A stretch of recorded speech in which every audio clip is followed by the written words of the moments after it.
क्या कहेंगे सर आज? देखिए, आज हम यहाँ पर क्रांति चौक पर मणिपुर के अंदर जो हिंसक घटनाएं घट रही है, जो आतंकवादी घटनाएं घट रही है, उसके ताल्लुक से आज मजलिस इत्तेहादुल मुस्लिमीन की जानिब से, MIM पार्टी की जानिब से मणिपुर की घटनाओं का कंडम करने के लिए, उसकी निंदा करने के लिए, उसका निषेध करने के लिए हम यहाँ पर जमा हुए। देखिए, मणिपुर के अंदर जो कुछ भी घट रहा है, हाई कोर्ट का एक जजमेंट आता है और हाई कोर्ट का जजमेंट मैथी समाज के फेवर में आता है। मैथी समाज वहाँ पर मेजॉरिटी में है। मणिपुर के अंदर मैथी समाज 60% है और कुकी समाज वहाँ पर 40% है। दूसरे यहाँ पर नागा समाज, ये सारे माइनॉरिटीज़ में आते हैं। तो हाई कोर्ट एक जजमेंट देता है और हुकूमत को कहता है कि ये मैथी समाज को शेड्यूल ट्राइब के अंदर अगर लेने के ऊपर सोचा जाए, विचार करा जाए, उसके विरोध में कुकी समाज समझ पर उतरता है कि हमारे हक़ का हनन हो जाएगा, हमारे हक़ को मारा जाएगा। इसलिए उन्होंने डेमोक्रेटिक तरीके से प्रोटेस्ट करना शुरू किया। लेकिन क्यों तो वहाँ पर बीजेपी की गवर्नमेंट है और बीजेपी का चीफ मिनिस्टर बीरेन सेन, मैं तो कहूँगा ये इंसान की औलाद ही नहीं है कि 2 महीने से हत्याएं हो रही है, 2 महीने से मणिपुर जल रहा है और ये कुंभकर्ण की नींद सो रहा है और सेंट्रल को गवर्नमेंट पूरी गुमराह कुन मालूमात दे रहा है। तो इसकी, और वहाँ के गवर्नर ने बार बार वहाँ की पूरी मालूमात दी है। वो मणिपुर के गवर्नमेंट ने सेंट्रल गवर्नमेंट को वहाँ की पूरे हसास हालत बताए, आतंक की हालत बताए। देखिए, प्रधानमंत्री ने 2 महीने से ज़्यादा का वक्फा गुजर चुका, लेकिन प्रधानमंत्री के मुंह से मणिपुर का मुँह भी नहीं निकला। और कल जब उन्होंने बयान दिया, तो कल बयान क्यों दिया कि सुप्रीम कोर्ट ने सो मोटो के अंदर कहा, माननीय सुप्रीम कोर्ट ने कहा कि मणिपुर के हालत को अगर गवर्नमेंट ने नहीं देखी तो फिर सुप्रीम कोर्ट अपने तरीके से देखेगा। और महामहिम हमारी हमारी राष्ट्रपति मोहतरमा मुर्मू साहिबा, आप तो शेड्यूल ट्राइब से आते हैं, बहुत ढोल बजाया था बीजेपी वालों ने जब आपको महामहिम यहाँ पर जब आपको प्रेसिडेंट बनाया, तो कम से कम आपने भी तो सो मोटो में कोई एक्शन लेना चाहिए था। वहाँ पर शेड्यूल ट्राइब के ऊपर हत्याएं हो रही है, शेड्यूल ट्राइब का इस्तेसाल हो रहा है, कई धार्मिक स्थलों को जलाया जा रहा है, करोड़ों की संपत्ति नष्ट की जा रही है, इंसानियत नाम की कोई चीज़ मणिपुर में नहीं रही। मैं आप लोगों से पूछता हूँ, क्या ये मेरा भारत है? क्या हमने ये भारत की कल्पना की थी? अरे ये भारत की संस्कृति, और इस भारत के अंदर, मेरे पवित्र भारत के अंदर, यहाँ पर तो श्री राम ने जन्म लिया, यहाँ पर तो गुरु तेग बहादुर सिंह ने जन्म लिया, यहाँ पर तो भगवान गौतम बुद्ध ने जन्म लिया, यहाँ पर तो ऋषि मुनियों ने जन्म लिया, यहाँ पर हमारे मौलाना अबुल कलाम आज़ाद ने जन्म लिया, यहाँ पर हमारे टीपू सुल्तान ने जन्म लिया। अरे ये तो पवित्र धरती थी, इसको कैसा कलंकित कर रहे हैं मणिपुर के लोग? और आप मेरे को बताइए, इनकी इतनी हिम्मत कैसी बढ़ी कि एक परिवार, जब ये हिंसक घटना घटने के लिए मेजॉरिटी के लोग जब उनके घर पे हमला करने को गए, वो लोग जंगल के रास्ते से अपनी जान बचाते भाग रहे थे, पुलिस की पनाह में जा चुके थे, पुलिस ने अपनी सिक्योरिटी में वो लोग को ले चुकी थी। पुलिस ने अपनी सिक्योरिटी में लेने के बाद ये आतंकी लोग, ये बजरंग दल और RSS के भेष में घुसे हुए लोग, ये लोगों ने पुलिस की सिक्योरिटी में से वो लोगों को छीना, जिसके अंदर उनके बाप की हत्या वहाँ पर की गई। जब बहन की और माँ की इस्मत बचाने के लिए नौजवान भाई जब सामने आया, तो उसकी भी हत्या कर दी गई और उनको बरहना हालत के अंदर उनके कपड़ों को तार तार किया गया, उनके कपड़ों को बरहना किया गया और उनकी एक परेड निकाली गई। ये मेरा भारत, इस भारत की कल्पना कर रहे हैं? कहाँ गए वो? कहाँ गए वो बुज़दिल लोग, कायर लोग जो हिंदू राष्ट्र बनाने की बात कर रहे हैं, जो राम राज्य लाने की बात कर रहे हैं और देश को कलंकित कर रहे हैं? बताओ मेरे को, ये मेजॉरिटी लोगों की बीजेपी के गवर्नमेंट के अंदर हिम्मत क्यों बढ़ी कि बिल्किस बानो के रेपिस्ट को तुम छोड़ते हो? बिल्किस बानो के रेपिस्ट को जब आप छोड़ते हैं और छूटने के बाद में बीजेपी के कायर और नालायक और निकम्मे गैर इंसानी लोग, बद किरदार लोग उनका स्वागत और इस्तकबाल करते, जब ऐसे लोग जन्म लेते आतंकवादी मणिपुर के अंदर, परेड निकाल के आप ऐसी हत्याएं करते, परेड निकाल के हमारी माँ बहनों का इस्तेसाल करते। ये बेटी पढ़ाओ, ये तुम्हारा बेटी बचाओ, और ये है तुम्हारा हिंदू राष्ट्र, ये है तुम्हारा राम राज्य। थूकता हूँ मैं प्रधानमंत्री के, वहाँ के चीफ मिनिस्टर के मुंह के ऊपर कि वो अभी तक जिंदा कैसा है, उसको शर्म से लाज से डूब के मरा क्यों नहीं हो? लाज और शर्म से डूब के बीरेन सेन मरा कैसे नहीं अभी तक? कि उसके सामने महिलाओं का इतना सर कि पूरा देश देख रहा है और पूरा देश खामोश बैठ सकता है, लेकिन मजलिस इत्तेहादुल मुस्लिमीन खामोश नहीं बैठेंगे, MIM पार्टी खामोश नहीं बैठेंगी, कड़े शब्दों में इनकी निंदा करेंगे। और आप मेरे को एक बात बताइए आप कि जब पुलिस प्रशासन फेल होता है तो आप CRPF को बुलाते हैं, जब CRPF फेल होता है तो बॉर्डर सिक्योरिटी फोर्स को बुलाते हैं, जब ये फेल होता है तो फिर हमारी आर्मी को बुलाते हैं। आज ज़रूरत आर्मी को भेजने की, वहाँ पर आज ज़रूरत आर्मी को भेजने की। और बीरेन सेन के ऊपर जितनी हत्याएं मणिपुर में हुई, सारे के 302 के केस वहाँ के CM पे लगाओ, उस नालायक कायर के ऊपर।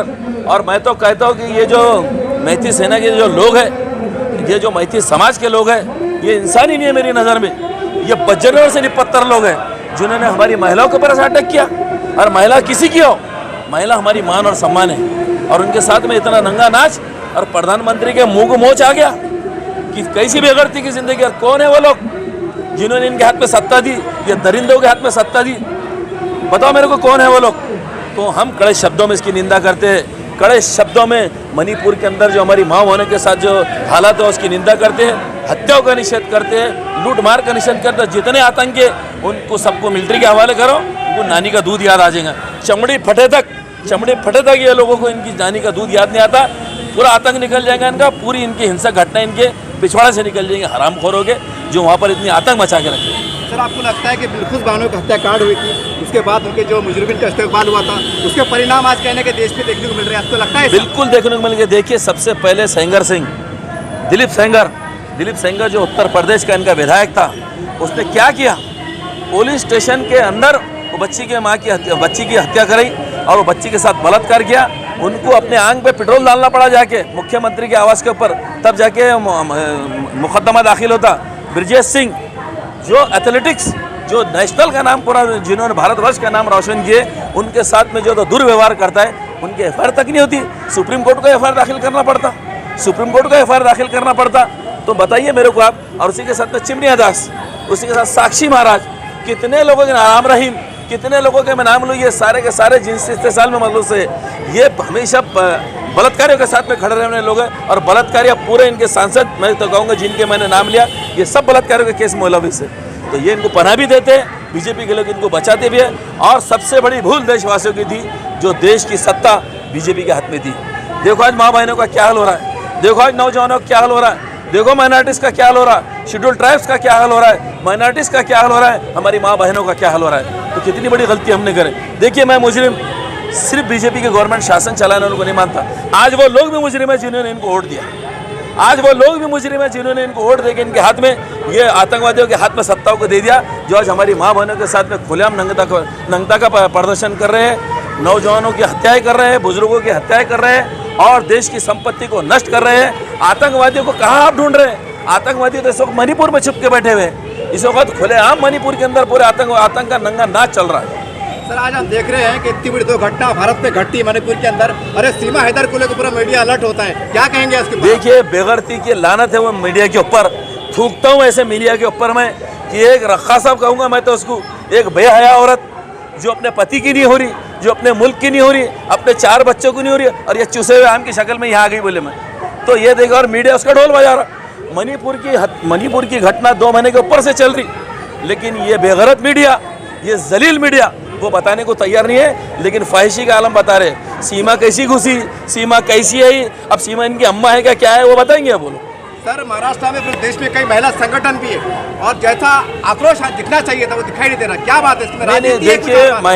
देखिए, महिलाओं का आक्रोश दिखो ना दिखो, लेकिन हम इंसान है, कम से कम इंसान तो दिखना चाहिए, सबको इंसान तो दिखना चाहिए। मणिपुर की हरकत देखने के बाद, मणिपुर की घटना देखने के बाद, और हमारी बहन बेटियों को जिस अंदाज में ये आतंकवादियों ने उनको बरहना घुमाया, हमारी गैरत हमको जाग रही है। हम तो कह रहे कि अगर गवर्नमेंट वहाँ पर अगर आर्मी को नहीं भेजेंगी, तो मैं तो कहूँगा तमाम मुस्लिम समाज जिनके अंदर गैरत और शर्म बाकी है, हम मणिपुर के अंदर जाएंगे हमारी माँ बहनों की इज्जत बचाने की। सर, आप जाएंगे? नौबत आ चुकी। आप जाएंगे सर? मैं तो कह रहा हूँ नंबर सबसे आगे मैं रहूँगा, MIM पार्टी के पूरे लोग रहेंगे। आप हुकूमत, अरे तुमसे समझ रहे हैं, हिजड़ों की जिंदगी, मैं तो कहूँगा हिजड़ों की सरकार है, नपुंसकों की सरकार है इस वक्त मणिपुर के अंदर। ये ब्रेन सोन जो है ना, जितने लोगों की हत्या हुई, इसके ऊपर उसका 302 का मुकदमा दाखिल कर पहले कालकोठरी पर ठोसना उसको, बेगैरत को। अभी तक जिंदा कैसा है वो? मैं तो बार बार सवाल ये कर रहा हूँ, जिंदा कैसा है वो? और बेगैरत लोग, बेशरम लोग, कांग्रेस को सत्ता हाथ में होना, तो जिसको सत्ता हाथ में होना उन्हें मणिपुर में दिखना, मेरे को मजबूर बेसहारा लोगों के बीच में दिखना चाहिए। क्या सालार जंग म्यूजियम समझ रहेगा मणिपुर को जाके घूम के आ जा रहे? क्या कोई टूरिस्ट पहले से जा रहे, 1 घंटे में वापस आ जा रहे? जब तक वहाँ की हिंसक घटनाएं बंद नहीं होती, जब तक अमन शांति नहीं होती, तमाम पार्टी के लोग जो सत्ता में आना चाहिए, बनाए ना अपने इंडिया विपक्ष का ग्रुप बनाए ना, जाओ पूरे मणिपुर में बैठो मणिपुर में जाके सब असद साहब जाएंगे वहाँ पर?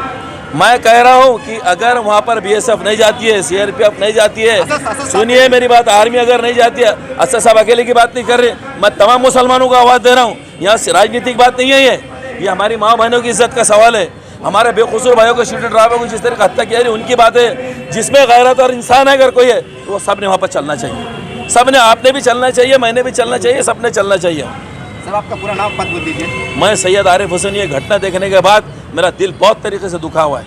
इतना मेरा दिल दुखा हुआ है कि मैंने जो घटना देखा है, और मैंने देखा है कि सुप्रीम कोर्ट के संज्ञान में आने के बाद, सुप्रीम कोर्ट ने धमकी देने के बाद प्रधानमंत्री 2 मिनट का मौन तोड़ते, सिर्फ 2 मिनट का। इनकी गैरत और शर्म गई का।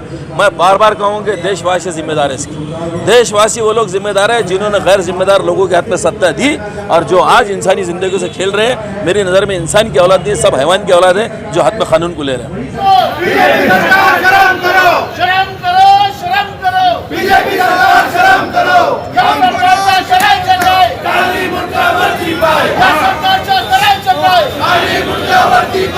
पापी मुख्यमंत्री करायचे का? पापी मुख्यमंत्री करायचे का? पापी मुख्यमंत्री करायचे का? शर्म करो, शर्म करो, शर्म करो, शर्म करो। बेटी के सम्मान में, बेटी के सम्मान में। मेरे नौजवान साथियों, आज यहाँ पर कितने लोग मौजूद है? के आदेश पर यहाँ पर एक विरोध प्रदर्शन जताने आए हैं।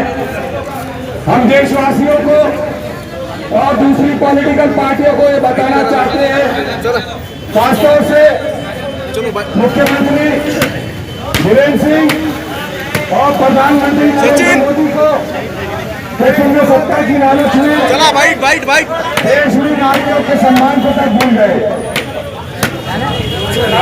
मेरे ख्याल में अब थोड़ी सी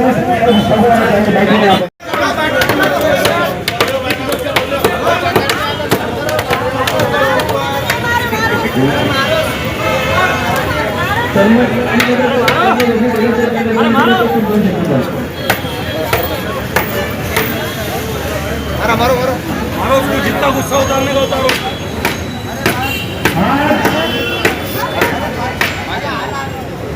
आज यहाँ पर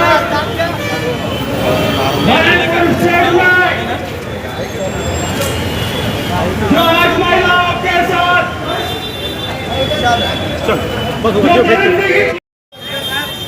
जब से इस देश में बीजेपी सरकार आई है, तब से सुबह दूसरे को इस देश में करीब 2 मिनट बाद 2 मिनट ज्यादा टाइम नहीं है। वो सागर में बोलेंगे, साहब बोलिए ऐसा। चलिए कुणाल भाऊ को दे, कुणाल भैया को दे, कुणाल भैया उनको आज मुझे ये बात करने में शर्म आ रही है। इतनी खिलौनी हरकत की, बचाओ और नारी शक्ति का नारा सत्ता हासिल करने के लिए है। आज देश के संसद भवन में माननीय खासदार इम्तियाज जलील साहब और माननीय हमारा नेता असदुद्दीन ओवैसी साहब लड़ रहे हैं। मैं पूरे देशवासियों से कहता हूँ, आज शिवसेना के लोग उनके साथ वो महिला सम्मान बोल गए।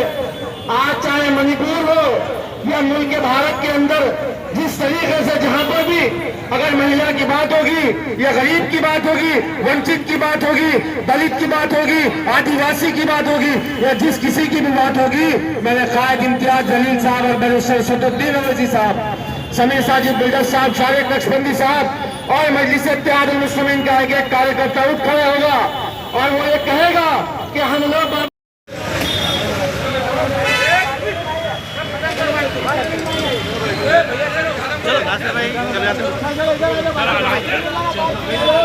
हैं।